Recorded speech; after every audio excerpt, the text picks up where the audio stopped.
Kolkata TV ডিজিটালে আপনাদের সকলকে স্বাগত। আপনাদের সঙ্গে রয়েছি আমি অঙ্কুর। কানাডায় মাত্র 2 ভোটের জন্য কোনো রকমে টিকে গেল লিবারেল অর্থাৎ উদারপন্থীদের মার্ক কার্নির যে সরকার, সেই সরকার গত এপ্রিল মাসেই ভোটে জিতে এসেছে মার্ক কার্নির সরকার। এবং তারপরেই একটি বাজেট পেশ করার প্রয়োজনীয়তা ছিল, কারণ কানাডার উপর মার্কিন যুক্তরাষ্ট্রের পক্ষ থেকে ডোনাল্ড ট্রাম্পের প্রশাসন যে শুল্ক আরোপ করেছে তাকে মোকাবিলা করার জন্য ঠিক কী পন্থা নেওয়া হবে, অর্থনৈতিক ক্ষেত্রে কি কি পদক্ষেপ করা হবে, তার জন্যই এই বাজেট।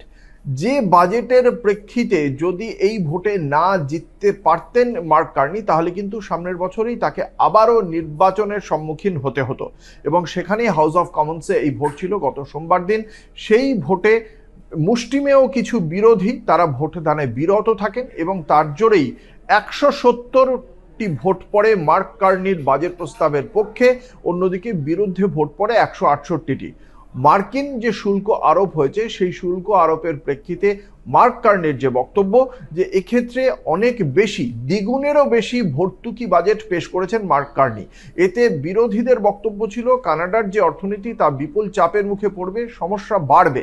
কিন্তু মার্ক কার্নির বক্তব্য ছিল ভর্তুকি বাজেট যদি পেশ করা না হয় সাধারণ মানুষের সুরাহার দিকটা দেখা যাবে না।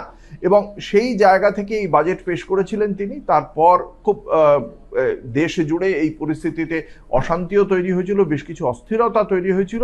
কিন্তু আপাতত ভোটে জিতে সরকার টিকিয়ে দিয়েছেন মার্ক কার্নি এবং আগামী বছরে যে নির্বাচনের সম্ভাবনা তৈরি হয়েছিল সেই সম্ভাবনাও আপাতত এড়িয়ে যেতে পেরেছেন মার্ক কার্নি। তার এই ভর্তুকি বাজেট দিয়ে মার্কিন শুল্ক আরোপের যে পরিস্থিতি তা কতটা এড়াতে পারে তা আমাদের দেখতে হবে। যদিও মার্ক কার্নির বক্তব্য এর মাধ্যমেই সরকার যে ভর্তুকি বাজেট পেশ করেছে, ফলে সরকার এখানে ক্যাপিটাল ইনভেস্টমেন্ট করবে এবং যার জন্য অর্থনীতির চাকা ঘুরবে এবং তার ফলেই শুল্ক যেটা চাপানো হয়েছে সেটা খানিকটা হলেও প্রশমিত হবে, তার প্রভাব অনেকটাই কাটিয়ে ওঠা যাবে বলেই দাবি মার্ক কার্নির। তিনি অভিনন্দন জানিয়েছেন এই ভোটে জেতার জন্য তার পোস্টে, এবং তিনি বলছেন তিনি যথেষ্ট আশা রাখেন খুব দ্রুত এই অর্থনৈতিক কঠিন পরিস্থিতি সামলে উঠবে কানাডা। দেখা যাক পরিস্থিতি কি হয় এবং তার জন্য আমাদের অপেক্ষা করতে হবে, আপনাদের অপেক্ষা করতে হবে কলকাতা টিভি এবং কলকাতা টিভি ডিজিটালে সেই আপডেটের জন্য। দেখতে থাকুন রাত দিন 7 দিন।